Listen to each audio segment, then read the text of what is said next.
اعوذ باللہ من الشیطان الرجیم بسم اللہ الرحمن الرحیم السلام علیکم ورحمۃ اللہ وبرکاتہ۔ پہلے ہی جیسے میں نے عرض کیا کہ زندگی اللہ کی سب سے بڑی نعمت ہے، اور سب نعمتوں کا انحصار اسی نعمت پر ہے نا۔ ایمان اور نیک عمل بھی زندگی کی بدولت ہے، مر گئے تو عمل رک گیا۔ تو موت کے ساتھ اعمال ختم ہو جاتے ہیں نا، اعمال نامہ لپیٹ دیا جاتا ہے۔ تو امام احمد کا جب وقت نزا تھا، مرض الموت میں تھے، تو وہ مسلسل تلاوت کر رہے تھے۔ تو ان کے ایک دوست پاس بیٹھے تھے، انہوں نے کہا احمد اپنی جان پر رحم کرو۔ تو انہوں نے کہا کہ تمہیں اللہ کی قسم مجھے بتاؤ کہ اس وقت مجھ سے بھی زیادہ کوئی عمل کا مستحق ہے، کیونکہ میرا تو نامہ اعمال لپیٹا جا رہا ہے۔ تو دیکھیے کتنی سیدھی سرس تھی نا۔ اب آج ہم کوئی بیمار ہوتا ہے تو ہم اس کو کہتے ہیں زیادہ سے زیادہ آرام کرو۔ یہ خیر بری بات نہیں ہے، آرام کرنا چاہیے، مگر جب وہ جاگ رہا ہو تو اس کو یہ بھی تلقین کرنی چاہیے محبت اور پیار سے کہ دعا کرو، اللہ کا ذکر کرو، کیونکہ کیا پتہ کون سا مرض الموت ہو۔ اللہ بچا لیتے تو کینسر سے اٹھا دیتے ہیں، کھڑا کر دیتے ہیں، اور موت آتی ہے تو بخار بہانہ بن جاتا ہے۔ تو یہ اللہ رب کریم ہی کو پتہ ہے کہ کس کے لیے کون سا موت مرض الموت ہے۔ تو یہ بات برائے بات ادھر چلی گئی۔ اصل بات یہ ہے کہ زندگی اللہ کی سب سے بڑی نعمت ہے، تو پھر اس کی قدر بھی سب سے زیادہ ہونی چاہیے، کیونکہ دراصل زندگی کے خاتمے کا مطلب ہے اعمال کا خاتمہ، اور اس امید کا خاتمہ کہ اب ہم بخشے جا سکتے ہیں، یہ درجات میں بلندی ہو سکتی ہے۔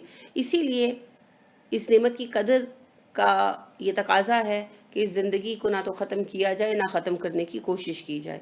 اسی وجہ سے آپ کو پتہ ہے خودکشی حرام ہے اسلام میں، اور رسول اللہ صلی اللہ علیہ وسلم نے ارشاد فرمایا جس نے خود کو پہاڑ سے گرا کر خودکشی کی وہ جہنم کی آگ میں ہوگا اور ہمیشہ ہمیشہ اسی میں پڑا رہے گا۔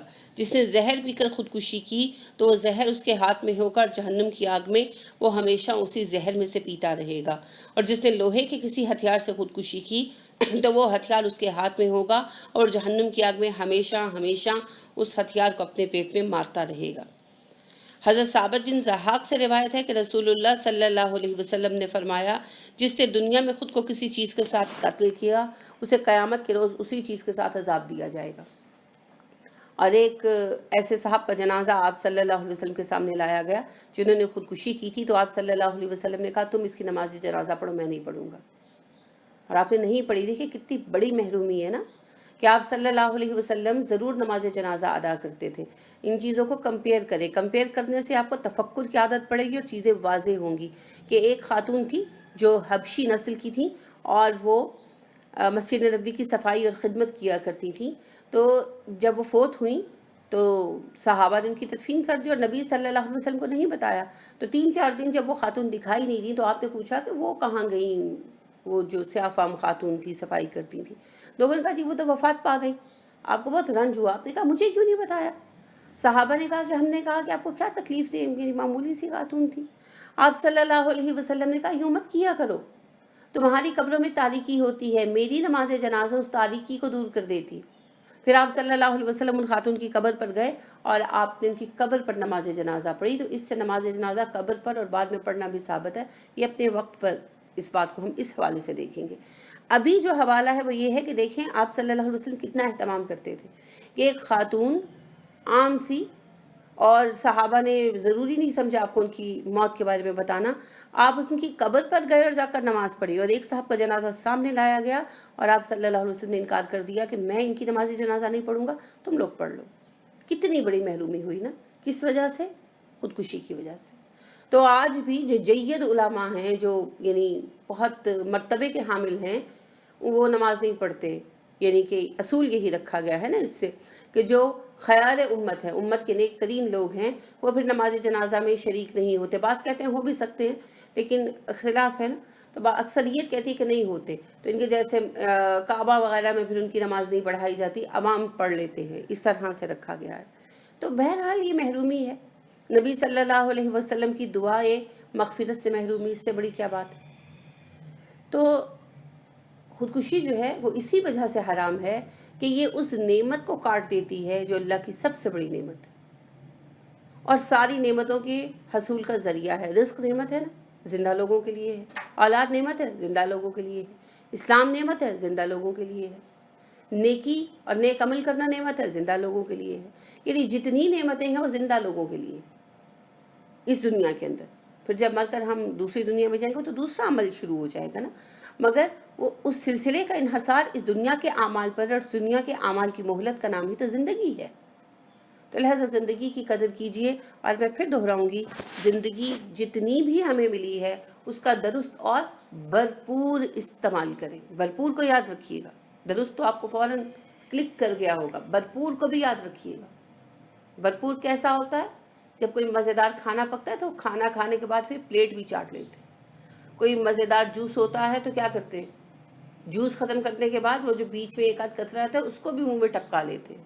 یہ بھرپور استعمال ہے. Don't waste your time, don't waste a single minute of your life. کیوں؟ پلٹ کر واپس نہیں آنا.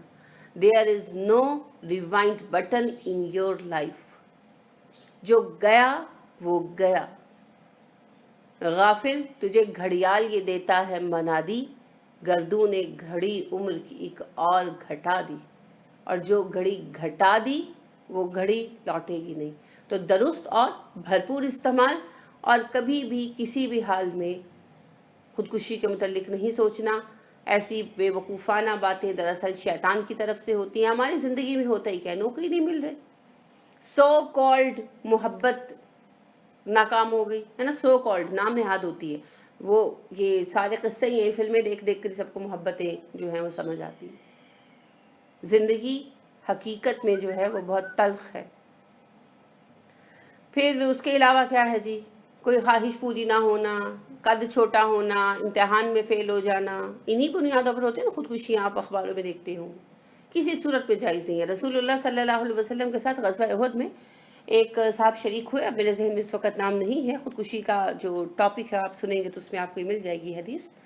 تو اس میں آپ صلی اللہ علیہ وسلم کے ہمراہ ایک صاحب شریک ہوئے اور انہوں نے بہت جنگ کی، اتنی جنگ کی کہ صحابہ یہ کہتے ہیں کہ ہم نے کہا کہ آج تو اس کے مقابلے پر ہم میں سے کوئی ہے ہی نہیں. لیکن نبی صلی اللہ علیہ وسلم کے سامنے جب ہم نے اس کی تعریف کی تو آپ صلی اللہ علیہ وسلم کہنے لگے کہ یہ جہنمی ہے. تو اس بات پر صحابہ کو بڑی حیرت ہوئی. تو ایک صحابی ان کے ساتھ ہی لگ گئے. وہ کہتے ہیں کہ میں نے کہا میں اس بات کا پتہ چلا کے رہوں گا. تو جنگ کے آخر میں وہ شدید زخمی ہو گیا وہ بندہ اللہ کا، اور اس نے کیا کیا؟ خودکشی کر لی. یعنی کہ اس نے اپنی تلوار زمین میں ایسے کھڑی کی، گاڑ کر تھوڑی سی، اور اپنے آپ کو اس کے اوپر گرا دیا. تو کہتے ہیں تب مجھے پتا چلا کہ آپ کے اس فرمان کا یہ مطلب تھا، اور میں نے پھر آ کر اس کی اطلاع باقیوں کو دی، نبی صلی اللہ علیہ وسلم کو بھی آ کر بتایا. تو آپ نے کہا میں نے تو تمہیں پہلے ہی کہا تھا. اب بات کیا ہے کہ دیکھیے، پورے دن کی جنگ کے بعد زخمی ہو کر بھی خودکشی کر لینے کی اجازت نہیں ہے. اللہ رب کریم کے لکھے ہوئے فیصلے کا انتظار کرنا ہی ہوگا. ٹھیک ہے؟ تو خودکشی جو ہے یہ دراصل شیطان کی سازش ہے. شیطان کہتا ہے اب کچھ نہیں ہو سکتا. اور یاد رکھیے اس زندگی میں کبھی وہ لمحہ نہیں آتا جب کچھ نہیں ہو سکتا.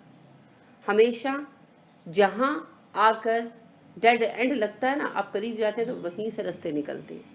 There is no blind alley in this life. کہیں نہیں. ڈیڈ اینڈ ایک ہی ہے، جہنم، اور کوئی ڈیڈ اینڈ نہیں ہے. لہٰذا بالکل پریشان مت ہوں. وقتی طور پر مصیبتیں آتی ہیں، ناقابل حل لگتی ہیں، مگر گزر جاتی ہیں اور ہم ان مسائل میں سے نکل آتے ہیں. تو اللہ رب کریم کی نعمت کی قدر کریں، اور وہ نعمت ہے زندگی. تو ہر ایسی چیز اسلام میں حرام ہے جو زندگی کو نقصان پہنچانے والی ہو.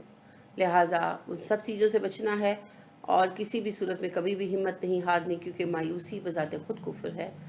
زندگی کی قدر کریں اور یاد رکھیں یہ اللہ کی سب سے بڑی نعمت ہے. اللہ رب کریم ہمیں اپنی زندگیوں سے فائدہ اٹھانے کی توفیق دے، اس مہلت سے فائدہ اٹھانے کی توفیق دے. آمین. سبحانک اللہم و بحمدک ونشہد ان لا الہ الا انت ونستغفرک ونتوب الیک. السلام علیکم ورحمۃ اللہ وبرکاتہ.